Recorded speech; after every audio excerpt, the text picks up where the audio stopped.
Bring it live. Our timing is off. Our I timing lost is my off. ability to do it. We take a couple of You weeks also- off, and the timing is just, it's not there. You also washed your face. Like, what the fuck happened? Why? Like, why are you mustacheless? I've been mustacheless for what feels like ages at this point. It really hasn't been. I don't think I had a mustache last episode. You were on last Yeah, you episode? did. Oh, got him. First fun. cocoa burn of the year. Let's go. It's not even 8 And o'clock. We didn't even make it. 30 seconds in, Coco gets nailed first, and it wasn't me. Like if Nope. you took the positive money with Dustin being the first one to throw shade at Coco, you just hit big. I was definitely like a minus 280. 2080. You were. The time was probably right. Nobody would have had Dustin under a minute. Probably not. His wife does. I usually, So. yeah. Ew. Oh. Hey, yeah.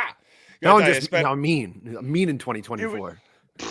at least I give like it. it. Just give us Here's something in something. 24. Yeah, we're fine with that. Just give us something in 24, Coco. It's 8 o'clock. My This is emotion's the gone. year, season 4 of the podcast. You're really gonna break out of that shell. Yeah, I I mean, think- I'm a world traveler now, so I'm getting all different cultures behind me. Look at I'm in a new place again, just Oh Jesus. gallivanting. Fucking Is bonsai, jeez. 2024 the year of cocoa? Oh dear it God, Coco- help this is it podcast. Coco's if it year? is. This was fun then. Is this his Thanks year? everyone. Jesus Christ. Fucking No, Jesus Babette- Christ would not be able to save it. Babette We're getting better a lot- figure- We're getting a lot of cocoa fans I kind of know. building here towards the end of 2023. So I'm wondering, Heaven is a big it his fan of time? Coco. Yeah, I got 2. Heaven. Actually, I think they pay me not to go on, so it's great. Babette better figure out she can't come on a Tuesday because we can't have Coco running this show. Oh, we're calling the baby. You know how you'd come up with nicknames or whatever. Sure. We're calling her Babette and Babs because A, we're not naming her Babette. B, Okay. what name do you change Babs into? Like a full name, like is that a nickname? Barbara, and she's not going to be Barbara. named Barbara. Yeah. Okay.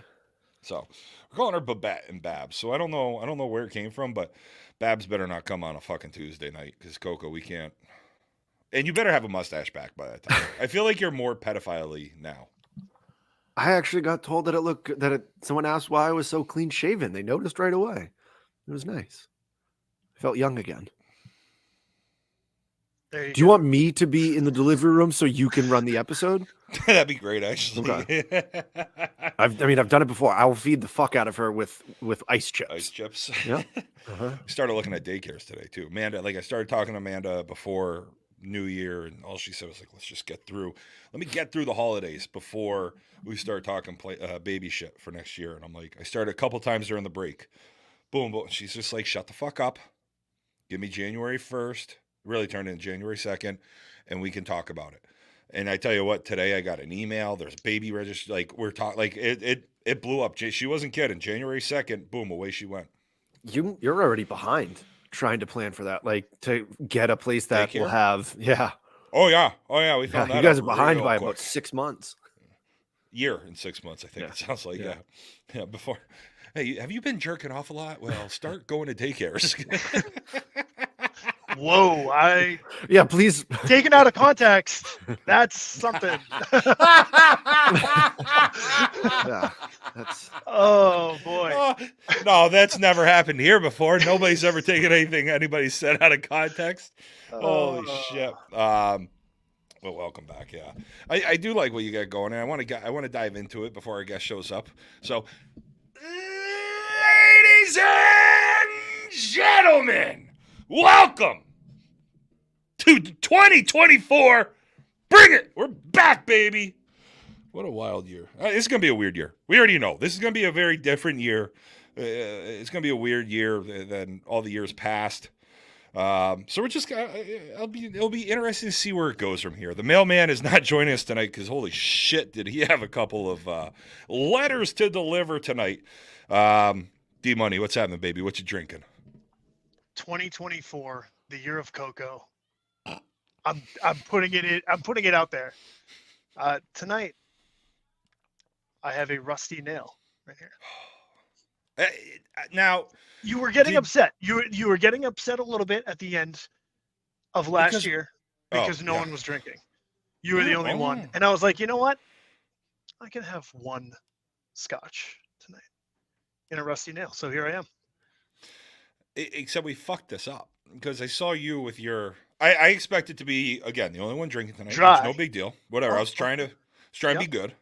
I wasn't even going to drink. I was going to lie and say this was a vodka soda in here, but I had a day. I had a day at work, so I poured myself a cocktail. And I see you grab your cocktail, and I'm like, fuck. So I ran back behind the screen. I grabbed the whole little bottle of bourbon. So 2024, let's come in hard. Only doing one. What brought you into a rusty nail tonight, though? I don't know. I really like an old fashioned. Yeah. Okay, and this is like I'm looking to expand because when I get any sort of drink, it's just an old fashioned. That's all pretty much I'll have. Maybe a vodka soda because it's just Easy. something and easy. I don't really like vodka at all or anything like that. But yeah, I don't know. I wanted to broaden my horizons here, and this is essentially Scotch's version of the old fashioned. I don't like It's vodka, nice. but I'll order a vodka and soda. Just because you can drink it. Okay. That's fair. And it's light, Maybe this is switching to the year of cocoa because that sounds like a fucking cocoa answer right there that you just gave. Well, I'm sorry. Except Sorry, like no, the I mean the vodka. vodka soda piece, like the vodka soda. That sounds like something Coco would say. I would like a vodka. He soda. would That like sounds a vodka delicious. soda. That sounds awesome. No, I like that play. I haven't had a rusty nail in Jesus a long, long time. But I do like a Toronto is delicious. It's a bourbon, Fernet. I think sweet vermouth as well. Or maybe it's just bourbon Fernet. Anyway, but the rusty nail hasn't been something I've had in a while. I'm gonna dive in there. I got a lot of blended behind me. I'm gonna have to pick up some Drambuie though. Maybe It's nice. The Drambuie's nice. A little honey. You put some lemon in it, and it's nice. It's like a tea. It's like a. It's You're not just like having a sleepy time. Yeah, it's a sleepy time tea. Yeah. A a lot of tea over here during the break. A lot of RuPaul Drag Race. We were out in the UK. We went to Drag Race Down Under. Yeah, it was great. Coco, what's up? Hey, buddy. What's going on? Jesus. Come I on. feel like I should be a cam girl with the way you're looking into the camera right now. That one Like, I doesn't feel even like make any I'm the sense. one. You can do better than that. I'm the one dancing, and you just look like the guy that's putting in $5.99 every minute to keep me interacting with you. I've seen you without a shirt on. That's not far off from what I would be willing to do. So Everybody, the 31 other Yes. people watching have too. Everyone has. I said that's how we should have made our money. OnlyFans. What you got tonight, buddy? I have a nice fruit punch. Oh, there it is. A nice little fruit punch today. One of those little packets. I'm trying it out, trying different things. I've decided. So I like. Yeah, I saw it too. I have a what's like a mop bucket of a liver after this last vacation. Mm. So I'm gonna go like I'm gonna really try to dial it down. I'm not gonna give up alcohol because I'm not a quitter, but I'm willing to like slow it down, maybe once every couple weeks. I mean, So I'll you probably could drink just tomorrow. go and yeah, like every time you say that, I feel like you wake up shit faced the next day. I hope not tonight. I'm shitting my brains out. So that would Jesus Oh, Christ. okay. Yeah. Welcome. Well, I was going to bring it to. Were either of you into Hawaiian Punch? yes. Kind of like the. Really? I had that one friend that always had it. Yeah. And Yeah. it was like the only time I would have it ever. But it was. I mean, I don't know. It's like what a fruit punch soda essentially. That they actually did have a Sugar. carbonated version at one point too. Did they? Yeah. My pre-workout is fruit punch and it's delicious. Gets me going. Fruit punch is great. Like it is. It's a weird one, but a bad fruit punch is awful. A good fruit punch is delicious. It's not like pizza. Fruit punch isn't like pizza. Where all are good. So anyway, I'm coming about in you? with a little. I got a little bourbon. I got a little Jack Single Barrel tonight going. A little Christmas gift, and like I said, it was 2024. I was telling the boys backstage I was trying to be good today, and 2024, I'm going to really be positive at work. It lasted 2 hours. So we're drinking tonight. I was trying to hit some pens, and none of them worked. I tried the heat 'em up trick. Didn't work, so I threw all my pens out. Yeah, I'm just like, I should have gotten Those edibles. disposables are Garbage. I was in Maine yesterday. I almost went to a dispensary. I'm like, no, because then I eat a ton when I'm high. Yeah, I should have just done it. Needed it today. So anyway, we got our guest backstage. You know him.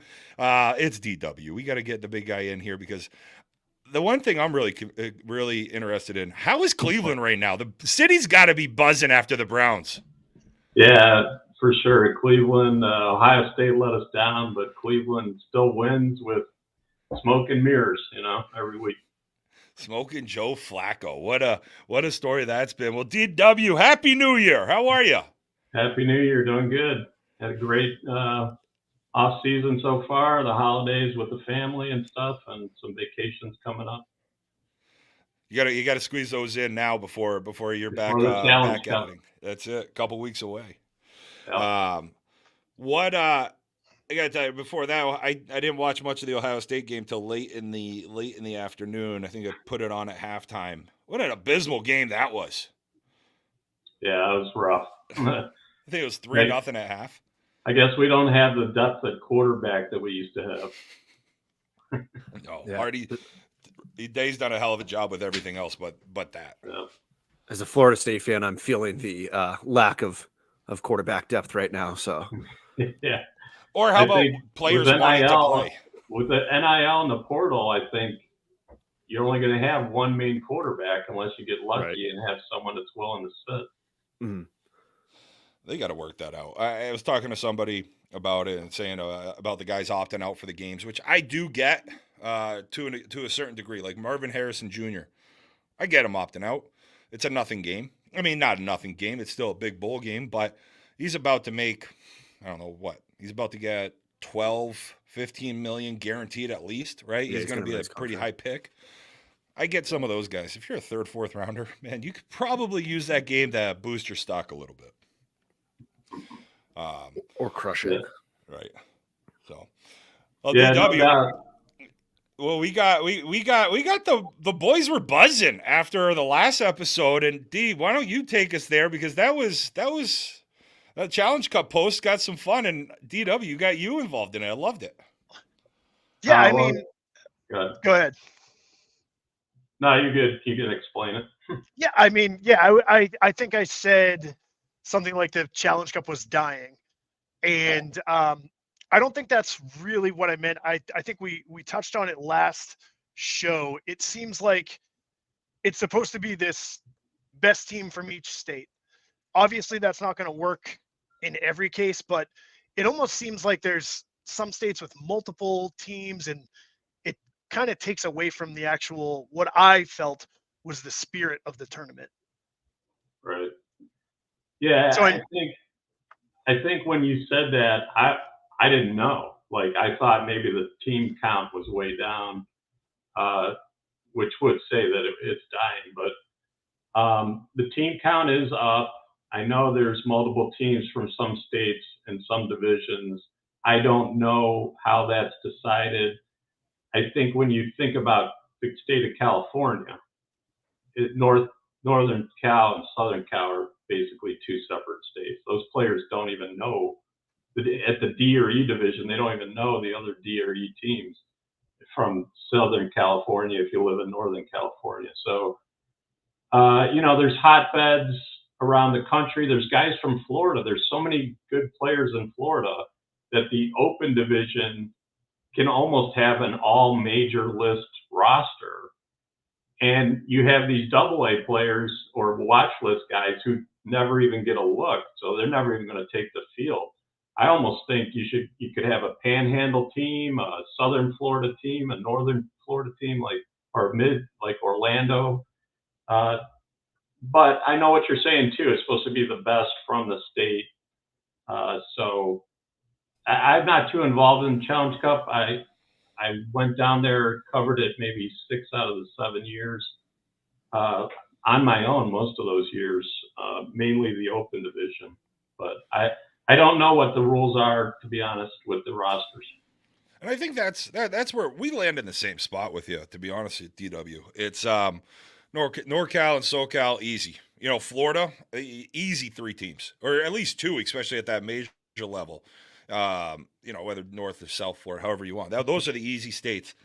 One got posted today on UTRIP's Facebook page. Northern Idaho E. That one. No disrespect for the potato boys out there, but D, you looked it up. How many teams did they send to Vieira for Worlds? They didn't 0. send. No. Not only Vieira, but all 4 E. Not a single E Idaho team went to a world tournament, a USSSA world tournament. So it's kind of like now they're sending 2 E teams to the Challenge Cup, which I do get. I like the idea of just not having any players from above your class. I love that. I like that rule a lot. But yeah, it's just weird that you didn't see that, like any of those teams go, but now they're sending 2 to Challenge Cup. And I think that's a lot of where a lot of that was coming from too. It's just there are definitely states that should have multiple teams. And here's Hickey saying every state is permitted 2 teams in men's D&E. So interesting. But that, and that's still, listen, it is a tournament. It is a way to get a lot of people down to Vieira in the winter. And everybody you've ever spoken to that's played in it loves it. But, I think that's kind of what we were looking at. It started to become more of like a little watered down in a sense. Not watered down, but it was more of less of it being the top and just, hey, well, this certain area, you only had 10 teams in your division, but you have 2 state teams now. It's like, holy shit, like what's going on? So I think that was more of where it was. It's a tough situation when the politics within each state, multiple directors, team like a state like Texas. Texas there's like 3 states there within that one state that a lot of the teams don't even play those other teams. And then you have New Mexico, who made a big splash at the Open last year. Yeah. They did so with players from New Mexico, but then right across the border there in West Texas, which is really part of their USSSA area. But the player, 3, 4, maybe more guys were from Texas, and there were teams that complained about that. But I think in some cases like that, you got to erase the border a little bit and say, this is a USSSA area. They're going to field an open team. And I think we should all embrace that, to be honest. So I was just looking up our Idaho area too. They have it for D and E. They have the North and the South. So I looked it up because I have no idea any geography of Idaho. Maybe some people have it, but Coeur d'Alene or Coeur d'Alene to Boise, those are the 2 locations. It's 7 hours away from each other. Yeah. So I guess if Isn't your hope like is 500,000 people between the 2, though, if that. Oh, if that. But I mean, you think that's like me driving from here to stop. No, it's no, like you, to nowhere. Like I know riding, I drive nowhere. It's you riding from here to just north of Baltimore. Right. So it's spread out and everything, but it just seems like that's just not a lot of people to have 2 teams when you don't travel to work. I feel like there's just got to be some sort of connection that they can make between that. Back in the day in Ohio, which is a hotbed for slow pitch, we had Northern Ohio, Central Ohio, Southern Ohio states, and those would get 50 C teams in each of those. So, how do you pick a C team from Ohio or a D team from Ohio when it's so spread out like that? It's a tough situation. I give all the credit to those people that put those teams together, sponsor those teams, because you put in the work, you're going to get some say, right? And that's the way it usually works. And you got to give those guys credit. If you don't like the way it is in your state, get involved, see what you can do, see how hard it is. It's not easy. No, it's but that's that's a state where Ohio, when you just look at it geographically, you're saying, well, that's a small state, but you look at it player wise and team wise. Look at it this year and just let's see here. What do we have? E, right? E had a top Yeah. 5 team. You know, you had Mhm. Rock Run, the AA, and then finishing third. They finished third in the major in the World Series. Third, Rock yep. Run. You know, so Mhm. like, and then you're looking at teams out there in Ohio, like that state easy could have team and 2, and nobody's saying boo because Yeah. everyone understands. I'm actually I was trying to pull up real quick to see how many teams Ohio did have come, you know, like the C and D Challenge Cup teams, because I I think think they've had those 2, C only has 1. possibly. C only has 1 this year. Yeah, That team's going to be really good. it's If gonna be they can stupid. get the guys for the C, that team's going to be very, very good. Yeah. Yeah. It So also D, depends on who can yeah, actually go too, right? hmm Like that's Yeah. we say it all the time. Like the best guys in the state don't always Yeah. You're talking can't always about go. 3-4 days of probably 2 days of vacation, right? Yeah, To play the D or the E, and you get into your second or third year of playing it, and all of a sudden the novelty might wear off for some of those guys, but of course at the D and E level you can replace those guys. At the open levels where uh, you want all those big names to come down, and Ohio's got a good team again this year. well, like I can already see the flag being waved. I can see the Buckeye coming out of you real quick here. But Ohio, it's that Ohio team. I did see it. It did look good. What Here's something we've talked about, and it's on the complete opposite end of the spectrum, and it's been talked about a lot in different softball communities. Is should there be a limit on the lower end of playing in, say, E or D for a certain amount of years before you have to either move up or you know, you're done in a sense? That's a tough thing. Like when I grew up playing softball in the late '80s and through the '90s, I had a D team. We would play the Metro tournament in Cleveland as a C team because I had all my guys. We were a league team. League teams that then played tournament back then. It wasn't tournament teams. It was league teams that played tournaments. Okay. So we were a D team most of the year. We'd play some C if we had all our guys. Uh, I mean, I think there are players that are E for life. Like that's their talent level. They love to play. I don't think you should put a limit on it. I think you should put a limit on the guys that get bumped and then come back. Maybe then they get a limit of the number of years they can play on there. But that's all tough stuff to monitor and enforce. What do you guys think? Coco. I think that, you know, even if that's the best that you can ever be, I feel like if you're able to make the all-star team for your state, then the Oh, best you can be is getting yeah. D. And I think that we kind of talk a lot about that, probably stops it around the C level, B level, maybe in different areas. But if you're an E player, I feel like if you're on the same all-star team multiple times for the lowest division, that means that you're not an E Oh, player. yeah. If we're talking about Challenge Cup, I agree. Yeah. I thought you meant just Oh, okay. overall. Okay. yeah. Throughout the year, Oh I no. think. Yeah, I was gonna say I agree throughout the year with you, DW. Mhm. If you go down to Worlds and get bumped, but I think they're doing away with that with the elite tag now. Mm-hmm. I think if someone goes down to Worlds, they place in the top 10%. In D and E, they get bumped to an elite class Love the in the elite next tag. division up. So that way they can't go back down and play that again. So that'll be interesting to see. Yeah. The elite tag's a great tag.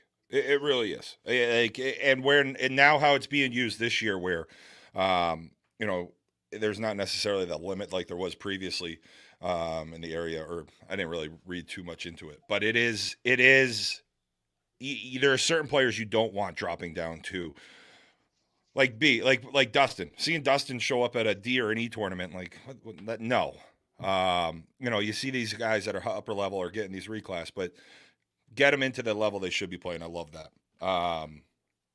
I'm excited to see how that goes this year and see how it changes the game or how it improves the game in different areas around the country too. Yeah, there's definitely E's a big group of players, right? Your church baller is an E player probably, and he's never going to be anything but that. And It is with softball. When you talk about softball dying, it is dying a slow death, right? It used to be everybody played slow pitch. You played on your work team, you played on your church team, you played on a league team, maybe you played some tournaments. Now it's kind of a niche sport, right? Your dad played it, so you kind of tried it and you liked it. Not everybody's playing today, so E is a big division. It's going to be hard to change that, but the elite tags are definitely a step in the right direction. In what I'm seeing with the elite tag, I feel like I'm on a different side than a lot of people. I feel like the elite tag for going to the top 10%, but not the national committee. That's how I'm reading that anyway. I feel like that. I don't think that's the right way. I think national committee bump is the one that definitely should get it. Not a team has a good tournament at Worlds, they're bumped now and they're elite players, but a team that has a shitty tournament in Worlds but lost 6 games all year, they're not elite. That's the thing that I don't like about the top 10 being what it is and not the. Obviously, they have to have something. We'll see how it goes with this first one, but that's just something that I've noticed. A lot of people like the top 10. I think that it could lead to some random teams getting stuck with the elite tag. Yeah, top 10% is that means you won quite a few games. It's hard to say. You'd have to come up with an example of someone that was a true E team that maybe finished in the top 10% and got bumped. I would have to kind of look at that. But I'm not the classification guy anymore at you, sure. So I'll let you guys take over the discussion.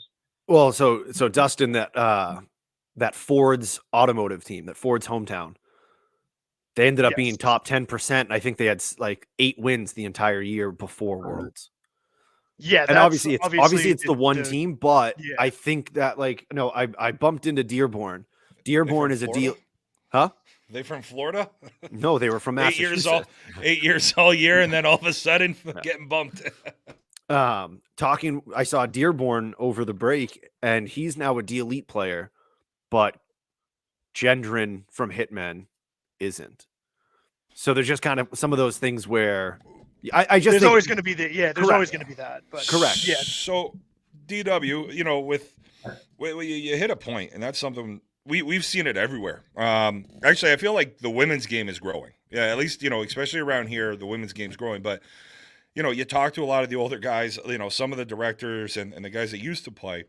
It's not what it used to be. And when you played and when we're talking to Helmer and you're talking to some of these guys, it's not what it used to be, when our dads were playing or even 15, 20 years ago.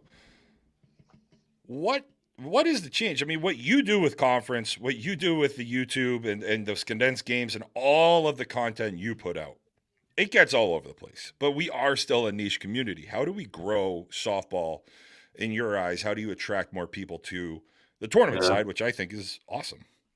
A good decade ago, I came up with an idea, but I personally didn't follow through with it. So I can't expect other people to follow through with it. But my idea was to get with the local baseball director that last weekend before school starts, give all those baseball youth, provide the bats, provide the balls, let them play a tournament, a slow pitch tournament. Now all those baseball players who think softball's silly, even the youth think it's silly, they play this tournament at the end of the year. They have a blast. It's a 1-day, Saturday only, 3-game guarantee. They go home having a blast because they whacked the ball all over the park. They made mistakes. They learned the game. The next year they come back, do the same thing. And you plant that seed in their mind that softball's fun. This is something to do after you've exhausted your baseball career, whatever level that is. But I personally didn't even go to my local director and do it. So, it would take something like that, I think, to plant the seed of how fun slow pitch is, because they just don't. They see the slowness of the pitch. You guys know they can't get past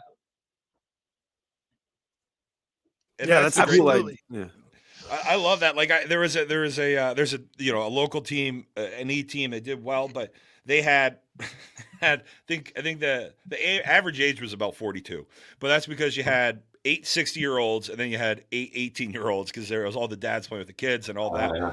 And but it was funny seeing these baseball kids come over, and it's like, oh, it's underhand, it's easy. Like, and then you see it, and you still see the swing. I think that's a hell of an idea, and I guarantee you, people would get behind that. You could get sponsors, you could get some type of program for that. But that is, you start a local and then grow it. Minnesota has a good youth program for slow pitch. They actually at the Dudley a couple of years ago, they had an all-star game with the 18 under players.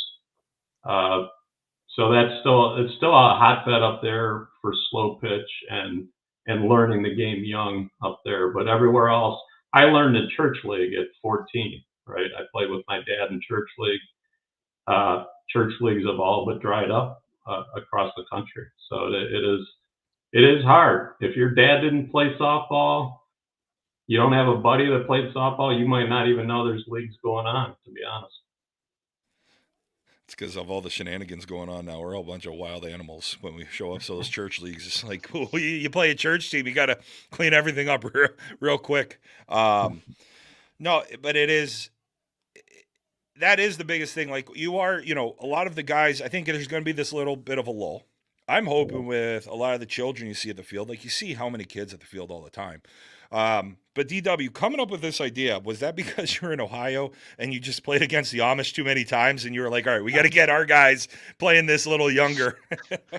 Let's say it's 1990, maybe 89, 90. I go to this church tournament with my dad's team, and we're playing, and we know there's going to be some Amish teams, right? So we end up losing 2 games. They were close, but we're 0-2. We're out of the bracket. We go to our cars, and the director calls us over. He's like, "Where are you guys going?" I'm like, "Well, we're 0-2. We're going home." Guy says, "Oh no, you get an exhibition game against the Amish team." So we go up because the Amish team was too good. They wouldn't let them in the tournament. They take us up to this open field.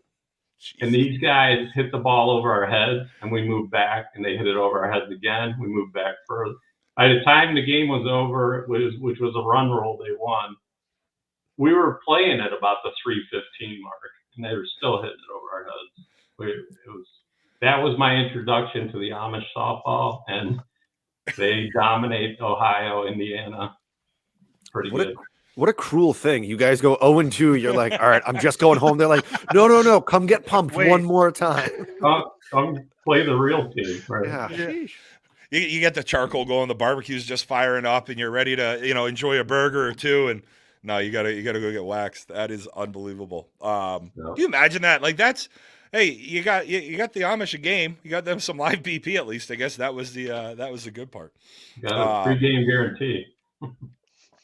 So when you and I were together down at the World Series and we were chatting, these condensed games you put together, they're not quick. They're not easy. And then even so, when I saw you at the World Series, you just completed the last game about a month ago, right? Right before December, I think that was the last one that went out. Yeah, I think right before Christmas was probably the last condensed game. So I try to do a video a day.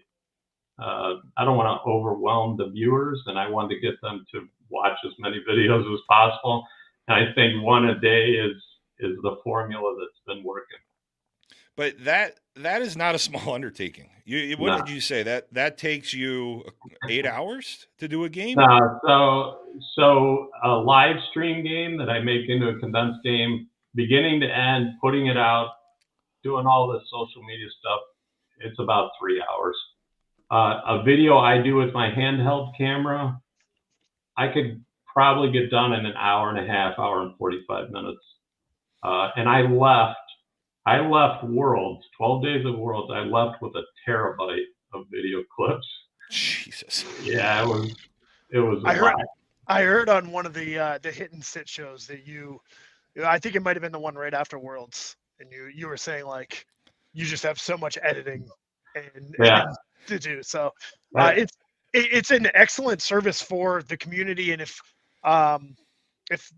someone's listening and they don't know of these videos, where can they go and look for them? Yeah, it's USSSA Live on YouTube.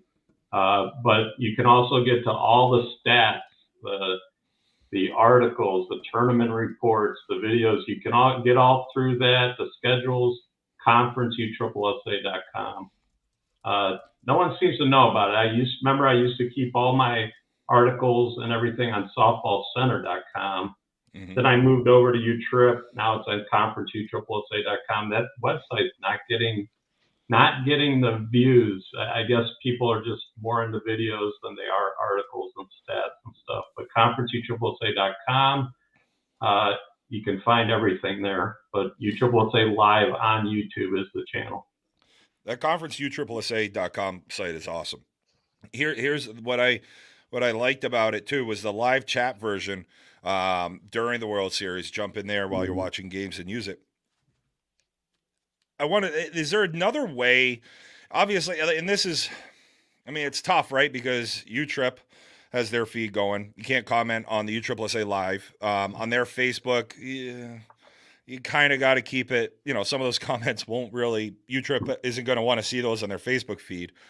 But I think that's part of, the good and bad of our community. We pretend like we're at the field all the time. How has that chat feature worked for you? Is there something that you would like to see? Do you want to see, how do you get more people interacting in that chat during games? Yeah, remember the chat room was the same over at softballcenter.com. It was big. Like there'd be 100 people in there constantly asking questions about the tournament, this and that. But again, as the years have gone on, the chat room has,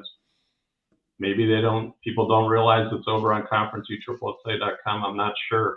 You get way more. Let's say they put the championship member for the major on Facebook.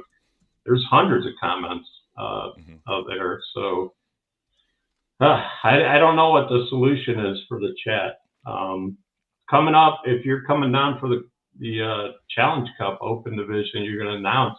We'll have the chat room open. That people can ask J-Row questions. What's the weather like? What's the wind doing? Who's the next team playing? Answer questions. Yeah. What's in your cup?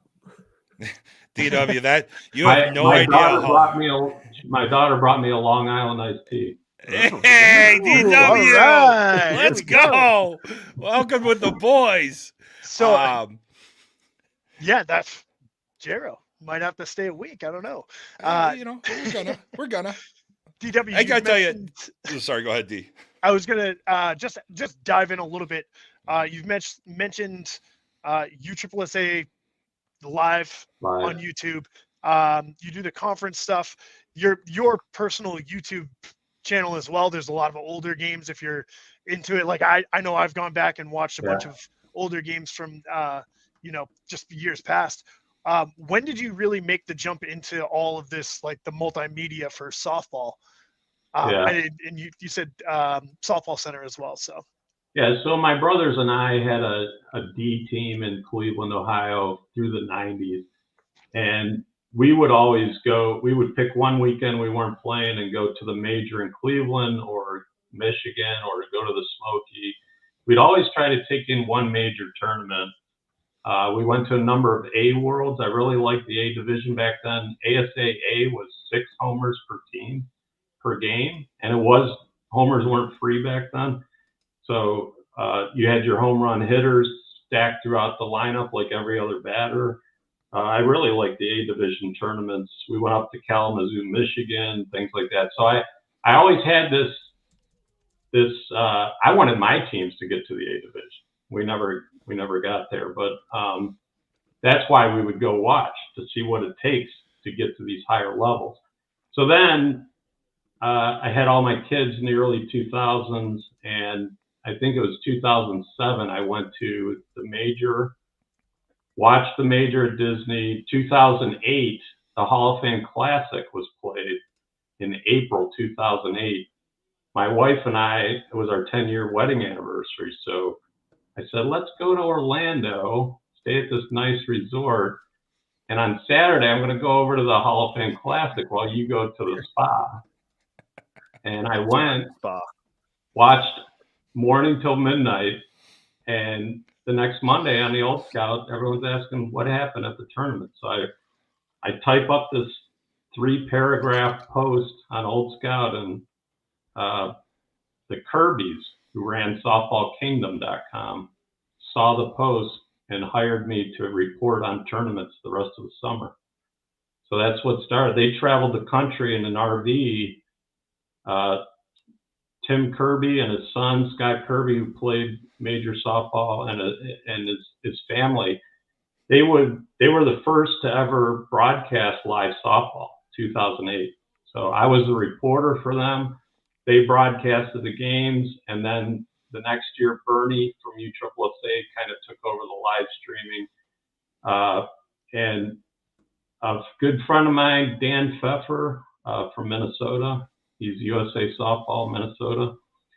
He created softballcenter.com and gave me the password, and the rest was history. I tell you what, how was that softball RV? We've only been talking about that for about 2.5, 3 years. Like, how was that RV? The Softball Kingdom RV Yeah. it was decked out pretty good with literally $100,000 worth of equipment at least, because back then there was no streaming on your phone. You had to. They laid out cables for a center field camera all the way to the RV, home plate camera all the way to the RV. Wow. They had an announcer that announced every game for the whole weekend on the show field.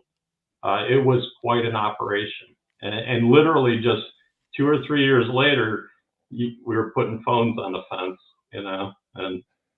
but you couldn't do that in 2008. So it was state of the art technology. You get your old Nokia and just strap it on the fence, and you get this grainy little. Brick breaker. I gotta stop playing Snake for a second. Like, yeah, check out YouTube, Softball Kingdom. You'll see some of their early live stream videos. That's a hell of it. Like, that's better than most like local access setups. It sounds like, and it's all packed in an RV. Like RV, yeah. That is, but that's the fun part, right? Like going around, checking things out. I would have loved to have seen it back then. That's why I did it, J-Ro. I did it because I wanted to see all those big tournaments I'd never been to, and this was a way to do it. And it turned into a hobby, which then turned into a full-time job, which is crazy. Hey, you're getting paid, like which is great, right? Like you're getting paid to which was a hobby to do this. And first, I want to say thank you for. Was it an off night tonight with your Tuesday night hobby? The racing it's an off night. All right, because of the holiday. And that's why, because we wanted to get DW on a couple times, but he does racing every Tuesday night, so it worked out well but it's always fun when you get paid to do a hobby. Like you were traveling the country and got a chance to, keep growing it. And now, I mean, I think everybody that watches us or listens has spent time on the USSSA Live YouTube channel, Senior Condensed Games. We've talked about it. I feel like we talk about it every couple episodes, or during the season. It's almost always like, hey, did you watch this one? Because it is a great way.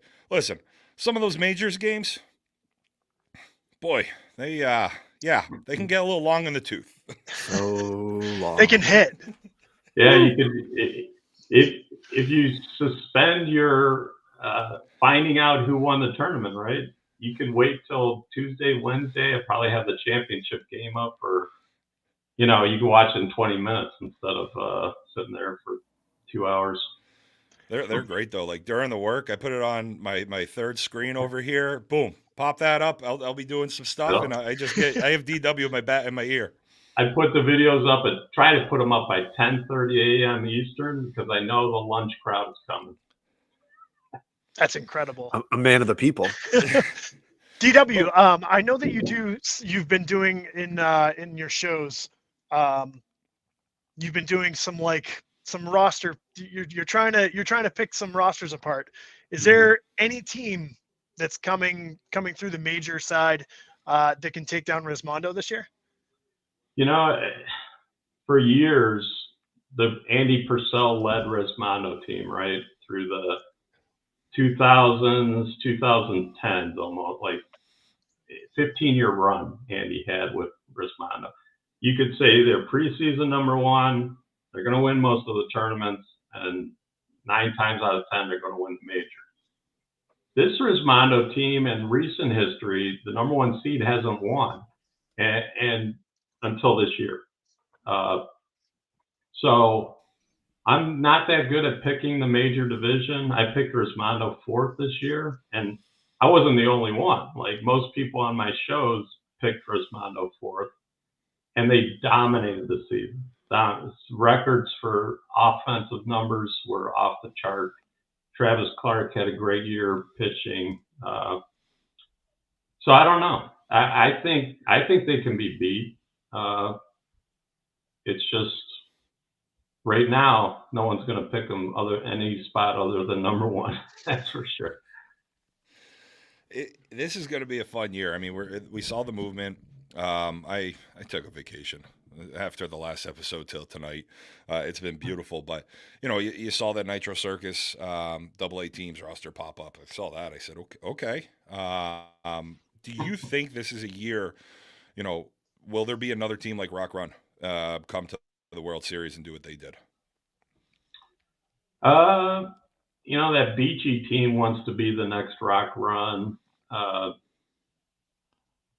People always say that was a special group. I'm definitely not saying it can't be done again. In the 2010 maybe or 12, we had a team called Dirty DeMarini out of Florida. I preseason picked them 30th because I didn't even know who any of the players were, and they finished the season third or fourth in the points. They started as a B team. They got bumped to A, and they beat major teams left and right. And they had Nick Santana. They had Andrew Collins. Sean Jones was pitching. Just a bunch of young, fast talent. And somebody in the state of Florida, I forgot the sponsor's name, I apologize. He put that team together. He knew what he had. And no one in the world, the rest of the softball world, really understood it. And they put on a show, just like Rock Run did this last couple of years. So it can happen. I don't see anyone on the horizon right now. Rock Run merged with Competitive Edge, and they merged with the thought to take it to Rismondo every week, every game, every week. So they're there for the right reasons. And then you got our Nitro Circus guys dropping down from major, maybe because they're afraid of Rismondo. I don't know. There we go.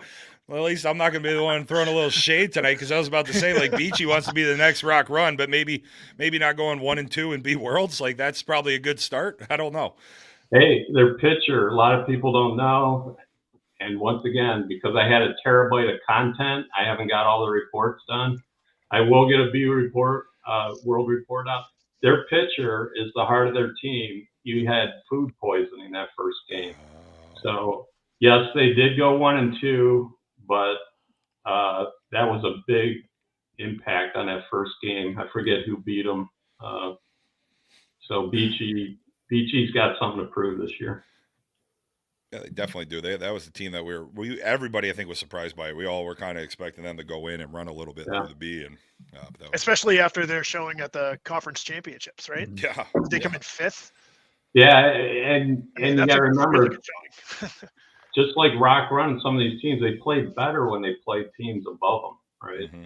And then you get into your own division in B, you think you're going to walk through it. It's a mental game there. Coco, I see you boiling over there. The steam's coming over. No, so I was interested by this DeMarini Dirty team that he brought up, so I found it. I found at least a little bit. So I found one of your write-ups from the 2012 Indiana tournament. Mm-hmm. I mean, it's just looking like when Taija was a softball company, Laser Vision, Shaw, like they win the Columbus, Indiana major. I'm like, holy shit. That it's DW. And you made a comment. Unfortunately, the internet was so slow in Indiana that broadcasting was not a good quality. We still have that same problem. Yeah. We went to Seattle this past year. We didn't. The Verizon or the AT&T is what we used. AT&T was down, or their tower was so far away. People complained. It was a nightmare weekend. So we still have internet issues. I mean, it's wild. Like these days, like that, you'd hit fields that have these dead spots. But man, it's everywhere you go. Everywhere you go, there's issues. Need Um, Starlink. what there was a lot of uproar about the conference schedule this year. Just a little bit of people griping a little bit, not real thrilled with what it looked like. And there's been a couple of different takes on it. How did you feel? How do you like the conference schedule? How it is this year versus last year? It looks a little bit more like the year prior. How do you like how it's laid out? Yeah, so it's perfect for the West, and should never change. The West should get their 7 tournaments. They have it laid out perfectly for the West, no problems. It's the Midwest and the East, right? Uh, I think Stroh on my show a couple weeks ago said something about they wanted to make it so that everybody had to get certain amount of flights, or so that it would kind of be equally cost effective for any team in the country. I don't think you can do both, right? You can give the West their 7 tournaments, and you can add a couple more dates in the Midwest and East, so that those teams that traditionally drive can still drive. So I think they should add some dates. I don't think they're going to. I think I liked, for years, the conference started in 2006, and from maybe 2008 to 2021, we hit USSSA conference event was the #1 event in the country every weekend, no matter what. Even if it was a 6-team tournament in Michigan, it was still the best tournament that weekend across the country. And now we have all these open dates, which I think for the brand that hurts. For the costs, obviously it helps, and it makes for bigger tournaments. Which bigger tournaments, right? You got 9 last year, 9 AA teams, 4 major teams. That's 13 really high level teams, and you're a B team. You're probably going 1 and 2, right, or 0 and 2. So that's rough. It's rough for a new team with a condensed schedule. It is. And I mean, I like that I went back to it a little bit. I mean, you think back to, what was it, the year prior, not last year, but the year before. You know, like I think about PF, Platinum Fire going down to Glen Burnie, playing all through the night, you know, finishing, what, fourth, fifth? If you remember. They finished pretty well at Glen Burnie. Yeah, I don't remember, but yeah, they had a really, really good weekend. I think they beat a couple major teams. Yeah. That weekend Whoever too. Harvey was on that year, I forget, MPT maybe? Was that it? Mhm. Yeah, but like I like seeing that. I like seeing some of these where, you know, this year, if you're at a B team going to a conference event this year, it was cute. It was fun. It was enjoy the flight and have some good bars booked out for later in the day on Saturday. Where are you going for lunch? This year now you're going to have a little bit more ability with the split up schedule. Hopefully some of these tournaments, even some of these localer ones like Glen Burnie, now maybe Myrtle's not as big as it was. You're going to see some different types of teams get in that maybe you wouldn't have seen before and maybe have a little success. And again, I think this kind of also goes back to hopefully growing the game a little bit, where you're having these conference events a little more split up and spread out or throughout the country. Yeah, it's tough. I live in Cleveland. I used to drive to 10 tournaments. Now I drive to 4. And there's a lot of teams from this area that have that same ability to drive. Rock Run may never have started if they had this current schedule. Like, they may never have had a team because they couldn't afford it. So I think you can do both. I think you can give the Midwest and East their tournaments and still have the 7 in the West. Or did I say East or West? I mean, You can give the 7 in the West and still have the Midwest and East tournaments every weekend. Well, and bring back the Bush, the Cajun, and the Dudley. I would love Why that. not? Bring back those like historic tournaments, the ones that, like I was talking to Jimmy Thurman, we were talking about the Dudley and how great that was. Yeah. Well, here's something a little off the wall and something we've been kind of bringing up every once in a while, and I keep getting shut down. Would there ever be an opportunity for, I know why there's not a men's conference event up here, but how about just the women? Would the women come only up? We've got a nice little complex here in southern Connecticut. in North Branford, Connecticut. Could we do a women's only conference event? Yeah, you guys turfed it, right? And Oh, they got the mountains there in the back. 5 fields. Yeah, conference men used to go there for facility-wise. Absolutely, you could have the one. With the women, how many Eastern women's teams do you think there will be? I mean, once again, it doesn't have to be a huge tournament, right? You get 5 women's teams, that's still the best women's tournament in the country. So I think it could be done for sure. Yeah, and we brought up the men, and there's some other people saying why it stopped. It was just the cost of there because the balls are just gone. You lose so many balls there, yeah. You lose 70 balls in an open in a D tournament. You lose a ton of balls. You can fill up a BP bucket just from one D tournament. But I think that would be fun. And how many? That's been always the question. How many conference teams are actually going to come? It's not easy to get to. It's not hard, but it's not easy. But it's also doesn't have the same appeal as some of these other, the duels. It's not like you're going down to Euless for a duel, or obviously in Vieira, flying into JFK, LaGuardia, or Bradley. And then you're still driving an hour and change. But you don't think the Best Western in North Haven, Connecticut, is a nice place to go for a weekend or an extended weekend? Hey, I've heard where some of these guys are staying during the year anyway. It doesn't matter. There's a courtyard 40 minutes away. DW, what's something new we should expect from you, from USA Live, USSSA Live this year? What's something you're excited about this upcoming conference season? Yeah, I think the softball world wants to see the 2 most liked teams, Rismondo and Rufex, right? See them battle week after week. And you know what? There might be some Sunnies and MPT. MPT's got a nice young team, right? They retooled with kind of the up and coming players from AA that were, first or second year players, a lot of them. So I think it'll be interesting to see what MPT can do with a much less known roster. Sunnies, those guys kept it together. They finished second at the major. They beat Rismondo, right? They gave us that if game, which I think we would. Jay wrote, admit you would have been disappointed if you just had that one blowout from Rismondo. We all had to go home at 8 o'clock. Right? I still wish Sunnies took it and just kept hitting the ball because kept that momentum. Yeah. Holy shit, was that awesome! Like that first game was wild, and then I think when Sunnies took the hammer, that momentum kind of you could feel you felt the tide turn real quick. Yeah, I mean softball's adrenaline, right? And it's possible the human body just doesn't have the adrenaline to do what they did in that first game, but that was awesome. I think MPT, the young players that are interesting. Sunnies looks to build on what they did. They picked up Pinkham, Pearson, original Pearson. Melton's back with them, I think. They look good. And then Rismondo's got I call it the complacency of winning the championship, right?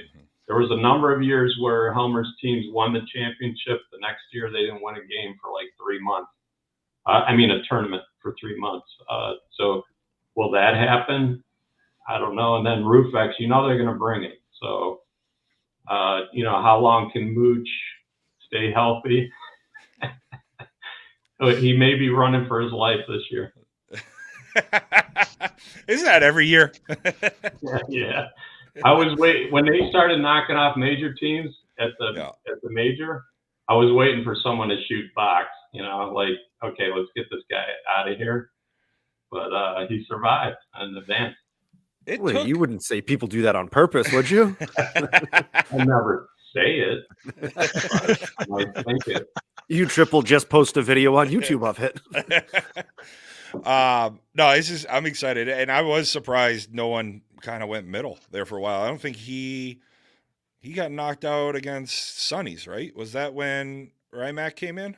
Yeah, Rymack I think came in that game, but what a run! How many games did they play? Like it was fun to watch. Let's be honest. You and I were there for for some of the greatest softball in conference history. Well, and that's what I've told people. When I came back from the World Series, we've talked about it. I've watched, we've watched the streams, we've watched your condensed games, and I said, being in person, watching those major teams play. D, you're down there. You said it last year coming home. You're like, you have to be here next year. It is amazing. Yeah, sure. There's a ton of runs being scored, and hey, listen, even when there's a home run limit, it doesn't matter. The skill on both sides of the ball is just. You have to go watch it live once. It's like any major sporting event. Go watch it live. Yeah, if you're out there and you've watched some of the videos over the years, you kind of followed it. Check out the tournament closest to you. See it in person. It is different. And you know what the videos do is kind of crazy. It kind of makes the game look human a little bit too, because there are stupid errors, right?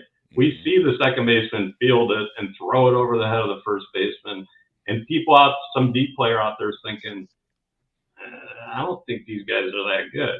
Go in person, see the batted ball speeds, and then your view will change. The videos make the players look human a little bit. Yeah, I think it's the defense in particular. Yeah. You know what I mean? Like that's and just like you guys said, seeing it in person too. We hear and we see online, like everyone's like, oh, they complain about unlimited home runs. When you go and like see how physically far these guys are hitting it, it's unbelievable. Yeah. I mean, it's awesome to see. For sure. I've said it before. I was down the left field line talking to Matt Cromie. I think Sonny's was playing, or no, it was Rismondo was playing. And Bradley Jones hit a seed out in the left field. And I'm standing, I don't know, what's that? I'm probably a solid 260, 270 away from home plate.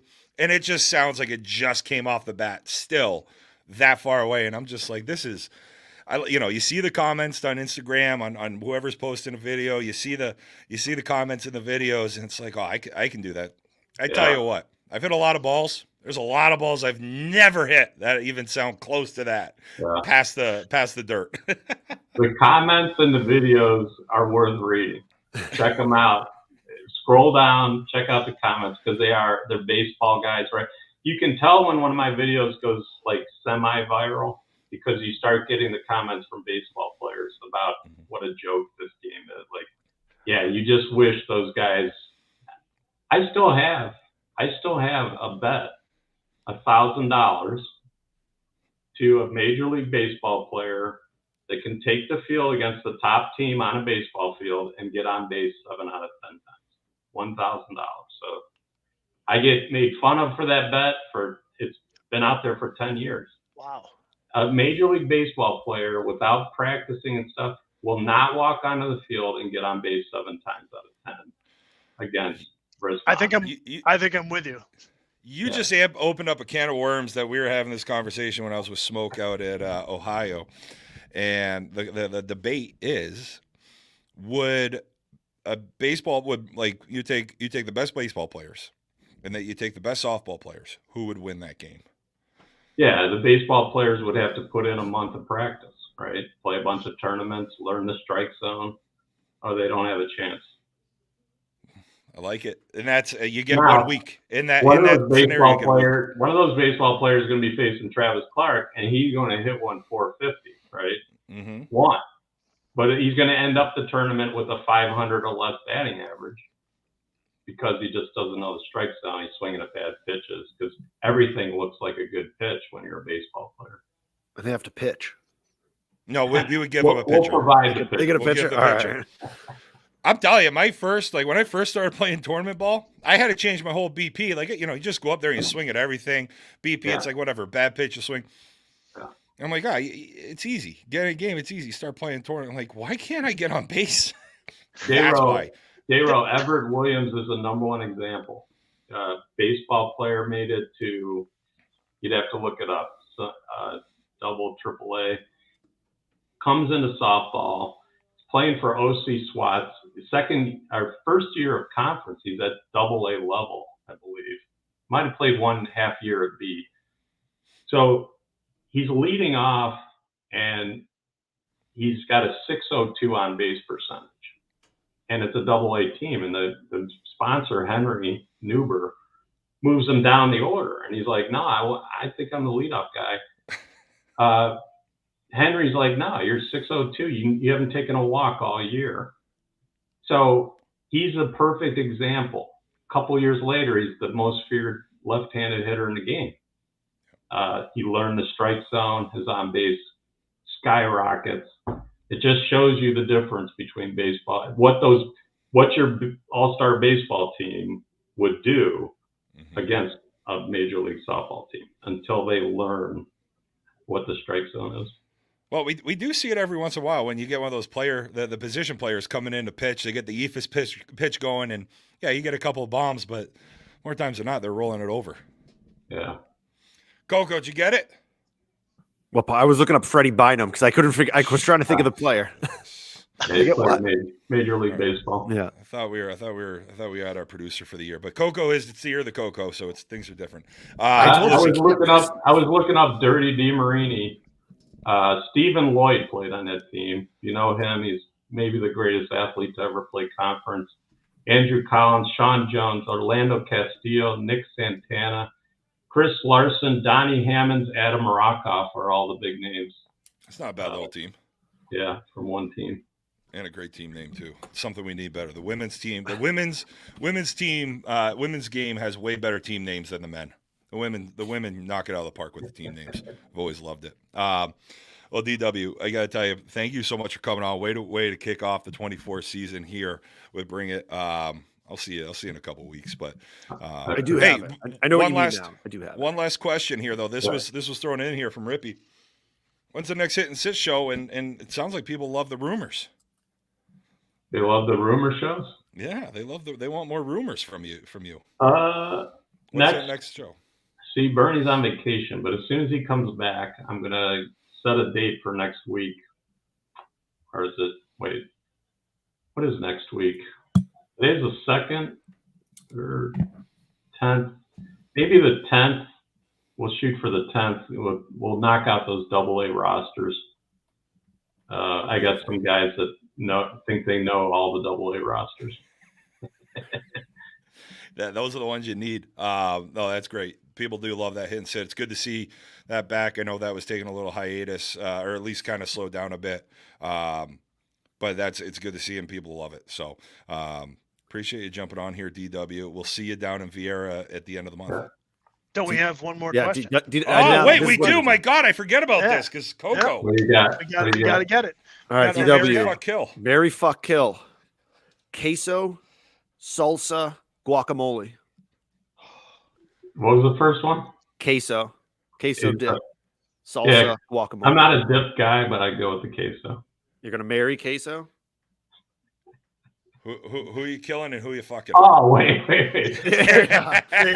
So one that you're going three. to have anytime you want, you can have it. One that you can only have one more time, and one that you can never have again. 1, 2, and 3 in order. I'm not a dip guy. Okay. Queso, salsa, and Restaurant waitresses look at me when I say I just want cheese on the sandwich. All right, I did do my research on your condiment of choice. That's on me. I love that. I love it. Coco comes in with a new one, new year, and just DW doesn't want sauces anywhere. And I blow it. Yeah. I want to thank J Rowe for coming down for the major. It was awesome. I have a video coming out in a few weeks. All the best comments during all the commentary between you and Kirsten and all the people you were with. All the best moments of comments coming up. Speaking of that, DW, that video that you guys put out with J-Ro, just the major preview. Yeah, that was unreal. That was you, Trip, that did that. But yeah, really, I loved that. That was great. Shouldn't be. I watched that on Monday way. Before work because I run through a goddamn wall every time I watch it. It gets me all jacked up. I'm like, let's go. No, hey, thank you for having us down. It was or having me down. It was a blast, and hey, I'm always here to call games. You were on my list. I have this Google sheet of just people that have offered to help with certain things and this and that, and then I have a section of who I think would be good play-by-play commentator. You've been on that list for a year. I I think I hit you up in the comments once on one of your broadcasts that said you should hit up U-Trip to come down. They were good broadcasts, huh? DW, we were trying to stay off the radar then, buddy. we were kind of having our own little thing here, so I was we were trying to stay off the radar a little bit, but now it's here. But no, it's a blast, and like, you know, I'm always here to call a game. It's the best. So I did laugh, like I was telling D sometimes, you know, you were coming up, you're saying, you know, a couple games in a row here, and I'm like, DW, listen, I got you. I have 8 hours a day with Coco, who says 3 words, so we're good. Well, I've done games from morning to night, and I know that. And the thing about the conference and the world tournaments, the next game's always a bigger game than the previous one. So like, you got to pay. I don't have your energy. I have to pace myself, right? Because I know there's still a bigger game on Saturday night, and I know there's even bigger games on Sunday morning. So like, yeah, but maybe you don't have to pace yourself. DW, let me tell you, if there was a DraftKings line for the amount of swears I would have slipped up and dropped, and we took the under, we would have made a ton of money, because staying clean, I didn't slip up. I didn't say one swear word. I think I said hell, and that was it. After everything we've heard you say, I know you coded things well. If you let one slip here and there, I mean, come on. ESPN even allows it a little bit now. They allow boobs at this point. I was trying to make a good first impression. It was our first date. I wanted to come out on top. It was, but that was everybody. Every time I was getting off air and I got back here, they're like, "How the hell did you?" Because everyone knows I stay clean for like 30 seconds, and they're like, "How the hell did you do it?" I said, "You know what? I didn't have a beverage, and I knew where I was, and I didn't need Stro coming through that door, knocking me down." So, Good stuff. Well, appreciate it, DW. We'll talk to you soon. We'll see you down in Vieira in a couple weeks. Yeah. Thanks for joining us. Take it easy, guys. Appreciate it. Take care, DW. Good luck in 2024 with your teams. Thank you. Thank you. Thank you. That was great. What a great way to start the year off with DW joining us and getting him on. Like he is U-Trip.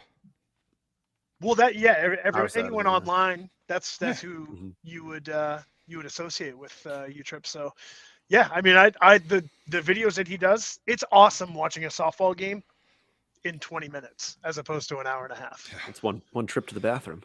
I can't wait to see that one video though he's putting out about the best comments, the best commentary. That's gonna be nice. That's gonna be nice. Got excited about it. With the math, was the baby conceived before or after that video? Like, did you use that as pump up to go into the bedroom? It was playing. Yeah. We walked into the hotel room in Austin, and I was just like, "Boom, let's go!" You better get over here. It's not gonna last. It's a 2.5-minute video on repeat. Come on, stop it, Dustin. You needed half of it. Yeah. I got into the welcome to USSSA Stadium, and I hit end. I was gonna say, you did say something about you usually stay clean for 30 seconds. So. Oh man, no, there was one point there I wanted to. I did drop it in at the end there, say, we were trying to stay off the radar a little bit, and because that was what we loved about the streaming too, was like our comment section, like, and I didn't want to put DW in that spot where it's like, he is associated, but now he's off, but I didn't want to say something, but that's what we loved about the streaming. We love the comment section. We don't really pay attention to the comment streaking when we're potting. Yeah, it's. I mean, we do for sure. We do, but we don't put them up here. Like we would put the ones during the games up. Yeah, it depends on the comment, right? Mm-hmm. Sometimes the comment makes the screen. Right. But that's the interactive piece is really, really big, and I think they're going to see that. I think they already see it. So I mean, it'd be nice if we could help take that a little bit further. That's the next step for them, is have that interactive piece. Yeah, but there's a podcast what great insight in just the conference and major and just seeing his perspective. Mm-hmm. I'm interested to see if any of these major teams can match the power that Rismondo has. Like when you get down to the World Series and it's unlimited home runs in that stadium, like that's what in the games that I saw, that's what I saw. Resmondo just has power. Mm-hmm. It's like it is just, and it's not like it's stupid power they have. Like, and even watching some of these other teams, it was just holy shit. Like it was a lot. Like like what Resmondo had versus even some of these other teams. Like, Yes. and like if you were double A team, you couldn't really compete. Even Juno struggled to keep up with it. Yeah, I mean, we see that Rufex and DW, he loves those guys, right? Mhm. He mentioned them quite a bit, but Rufex plays a completely different game. So I'm interested to see that game happen. Like, I mean, DW said it. Everyone's looking for that game, that matchup. So it should That be team is interesting so easy to watch. Like there's Yeah. so much. You It's the were there and defense. watched them. It's There's the so defense, much fun. and they're just they hit a single and it's a double every time. Mhm. So I mean, they hustle their ass off, and I mean they don't have the power that Resmondo has, or they haven't in years past. So I'm interested to see when it gets down to the World Series. I'm on the this coming year. conference.com site right now, and DW has the 2024 rumored conference team and rosters up. The power's not there still with them. I mean, they picked up additions from this year's team or last year's team: Mitch Lindensky, Ryan Honeycutt. I'm sure I'm missing a couple guys, maybe Kyle Center.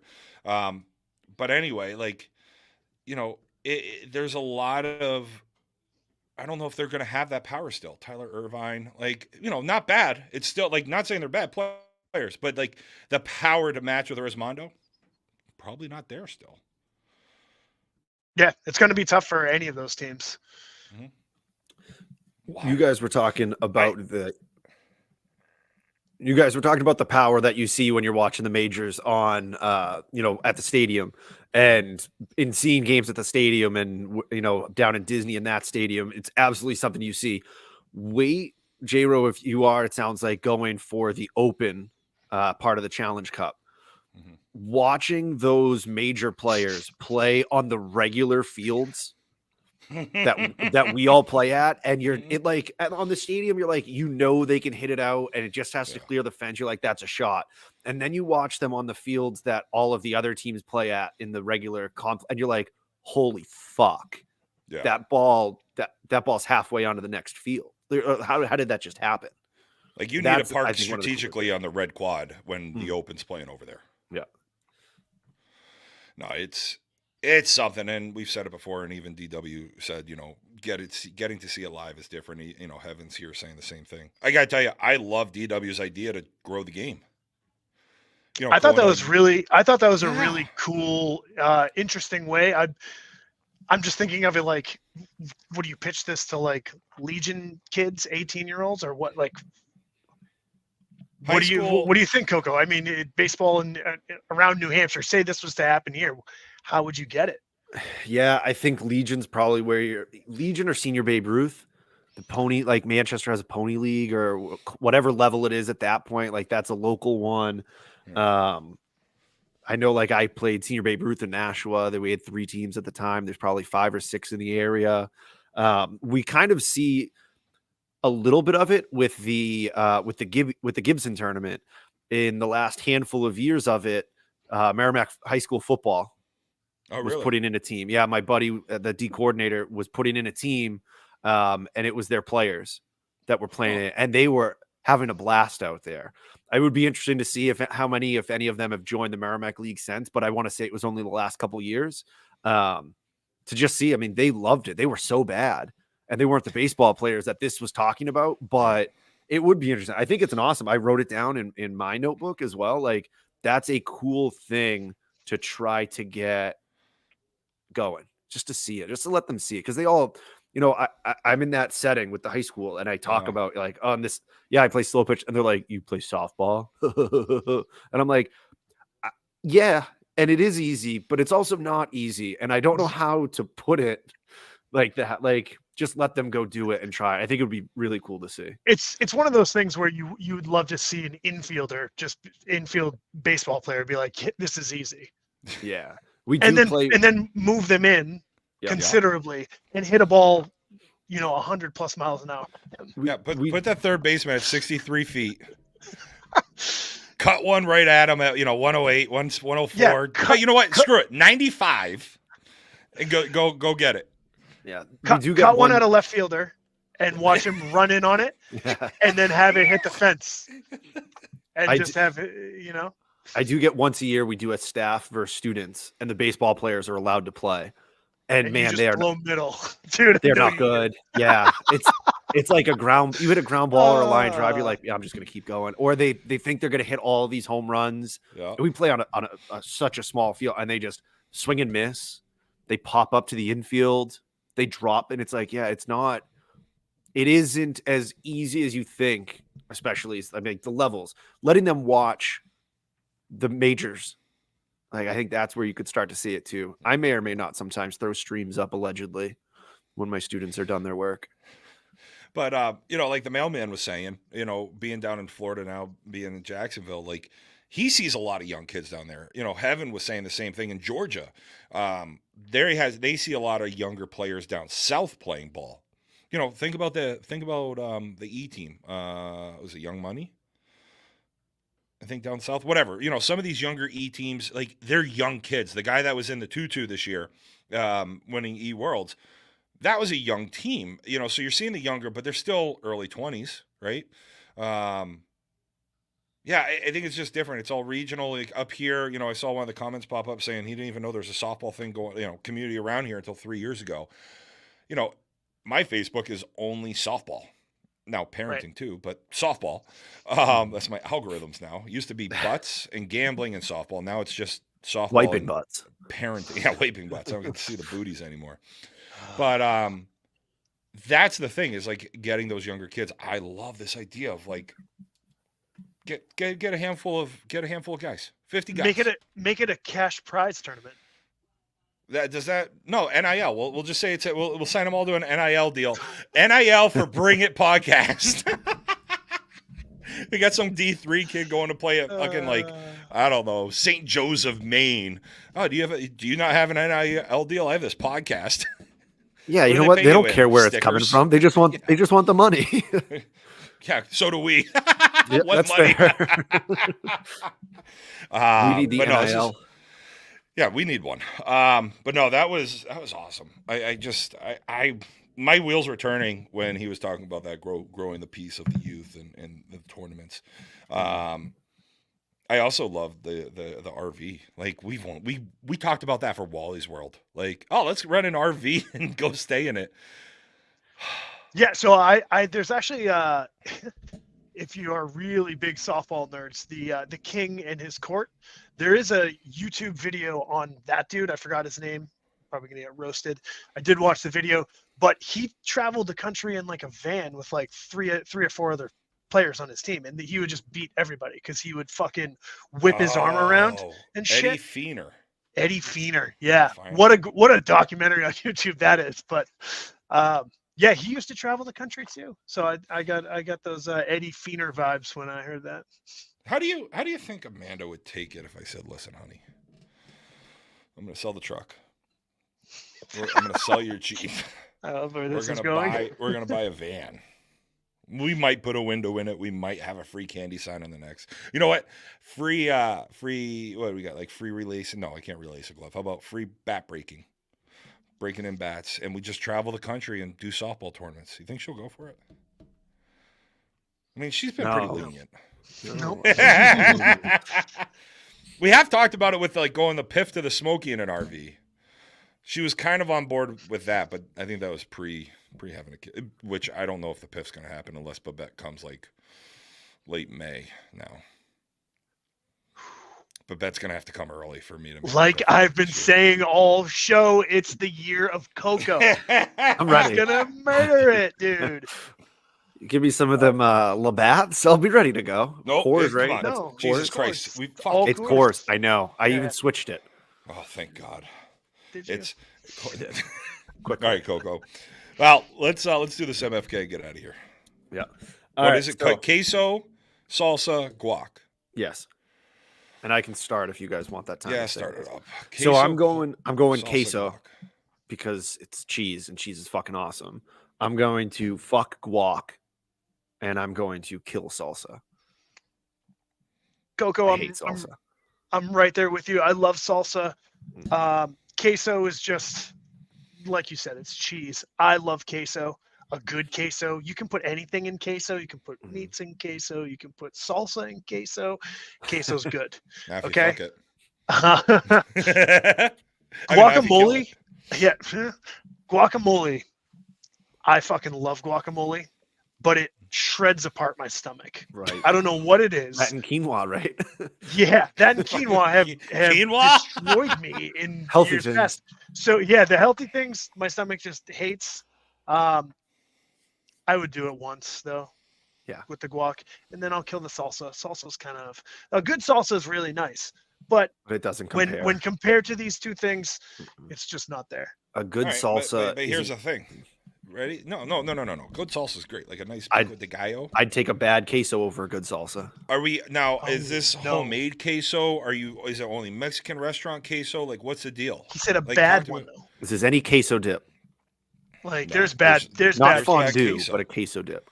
I would rather queso of any sort over salsa. That's just how I am. There's, I don't like there's tomatoes bad or onions. queso. There's bad queso, but you're crazy if you think I'm settling for some bad queso Never. No. in this I've- marriage. I've thought about Marriage. making queso here in my house. I'm like, oh, queso would be a nice dip. I can't get behind it. It's like mac and cheese. Mac and cheese should only be out of a blue box. Like your fucking erection pills, they should only be out of a blue box. Don't give me this fucking homemade mac and cheese. I've I yet can't. to taste I one can't kick enjoy. them out. Yeah. Grow the mustache back. I'll come over Don't. there. I'll fucking put one. Yeah, mac and cheese is so good. Go on. Anyway, homemade mac and cheese. Go. stop. It's not. It's Oh my overrated. god, dude. Homemade mac and cheese No. is such a fucking overrated dish. No way. Sounds like you just can can't make put mac and so cheese. many. You can put so many cheeses in mac and cheese, and then you get that nice crispy top. You don't even need the crispy top. No. I'm just go. This is what happens. All right. So here's the thing. Guac is there. It really is a tougher one. I'm almost thinking about it just as a home. I'm now if I'm only doing it at home. If I'm only doing it at home, I'm going to have to marry guac, fuck salsa, kill queso. If we're only talking eating out, so we're only talking And about that's restaurants. Only what we're talking about. I only love to eat out. Ayo, give me a little box, baby. I will marry queso. I will fuck guac, and I will kill salsa. So you see where I'm laying. Like it depends on if I'm doing it. We're not talking about staying in or going out. I am. It's gotta be one. So overall, What is it? I mean, the people want to know. Because those lists are completely. yeah, I know they're complete different. opposite order. Marry queso, fuck guac, kill salsa. All right. So we were all in agreement in the But end. salsa's so good. Like salsa, but here's the thing. Like at home, like salsa's so versatile. Like guacamole. But now, if I kill guacamole, can I still have avocados? Not mashed up. That's fine. Like no, I can still like if you could have chopped up because a salsa would be chopped Anything. avocado. Avocado, you could throw in there. right? Yeah, like perfect. so, if I Exactly. can I mash up only an avocado? I'm not putting cilantro, lime, jalapeno. I can. You're not even letting me mash it up. I know. I even Right. said you can't mash it. And you said okay, fine. So you Then take I'll it and thinly you slice it. squish. Yeah, you squish it. I'll cube it. All right. You know what? I'm changing it. I just talked myself into it. I am fine. going I only to write in marry pen. salsa. I'm going to fuck queso. Here, let me explain. Marry queso, marry salsa, fuck queso, and kill guac. Because salsa, you can make a multitude of salsas. Black bean, mango, pineapple. You can do a hot one. You can do a pico de gallo. You can make a creamy one. You can make a chunky one. I understand this, but you can put salsa in queso and guacamole, and you would never know. It's in you do know. Salsa like, and it's not guacamole salsa. sucks. You don't like tomatoes and onions in your guacamole? Well, That's they not should. salsa. Actually, what it Has is. to. It's right. Salsa has a little bit of water in it. A little Salsa? lime juice. You do Lime a juice. nice pico You don't de put gallo, lime. a little You don't put cilantro. lime juice in your Yeah, yeah. guacamole. Oh Jesus I Christ! mean, you're right. it's all the same shit, man. It's just a different vehicle. But I'm not putting guacamole over top of a nice piece of fish. No, Are I'm you not putting putting queso on a nice thing of fish. Like, No, that's why. That's why. So You that's just why didn't go salsa. eat with it. Salsa You can't put also sauce got on the top. everything. a nice piece of Yes, you fish is can. why your Mexican dips are gonna change. Salsas. Salsa's Oh, nice go. salsa's like Old Bay. You can put it on everything. Also, Mass, Connecticut, Rhode Island tournament schedules out. Nice. You, So we should be seeing just about Mary everything else Mary fuck kill Mass, Connecticut, Rhode Island tournament schedules go. No, I haven't looked. yeah, I was looking last night because I was taking a peek. Love seeing it out that early. Also, reclass season. How have we not gotten a reclass season yet?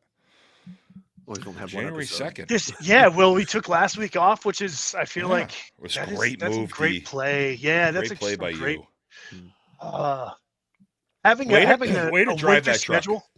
Having a winter schedule is huge for this because there's not really much to talk about unless we get an awesome guest like we did tonight. Mhm. And then I we're kind of feel like we could have a guest next week, though. hey, if we can, let's do Okay. it. And we're at the 90 piece Yeah, for the we big made it man. for you. I mean, Hick. it's always good to see. It is. Jiro, I can't get over this. You gave me 3 lists, and every single one of them, every single one is It's different. There isn't a similarity between them. Can we please? You Which is married, yeah, fucked, and that's- killed each one. I And know. you're so confident in it. Every time you do it, you pretend that you didn't just say something different right before it. Can we get one list to rule them all? No. He doesn't know. All right. Dude, how, So Remember your fish. You're gonna need that for this dip. but like I love avocado. Like I put avocado in my cottage cheese. he's not talking about avocado here. He's No, talking about I know. guacamole. But I cube up my avocado and then I stir it into my it partially gets smashed. So according to Coco, I can't do that if I fuck Oh, it. jeez. I can only do it one more time. Isn't cottage cheese a queso at that point? No, it's not. Stop. It's cold. It's a What's the cheese difference dip. Yeah, between no. It's a sour, cheese dip. yeah, sour. That is cream. not a fucking Also- cheese dip. also Jesus queso. Christ. All right. So one to rule them all. I'm going with my home list: salsa, guac, queso. Good. That And wasn't. it pains me. That wasn't your home That list the wasn't first your time. home list. Your home list was guac, salsa, queso. So good. Wait, There's my fourth list.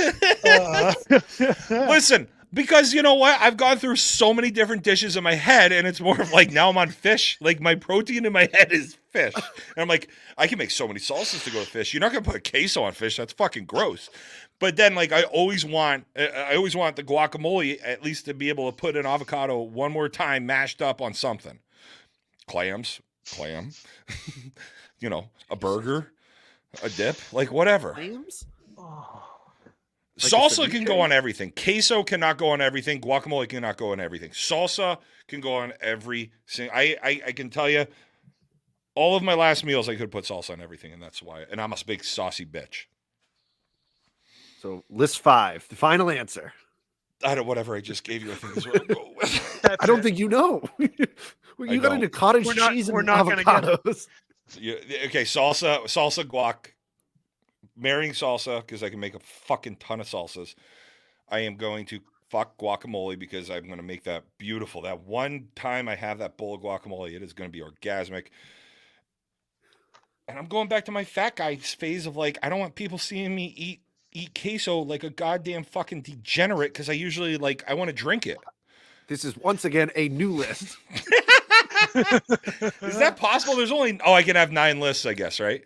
You could have a lot. You just No, gave 9. me salsa, nine's guac, impressive. queso is a 4th completely different list.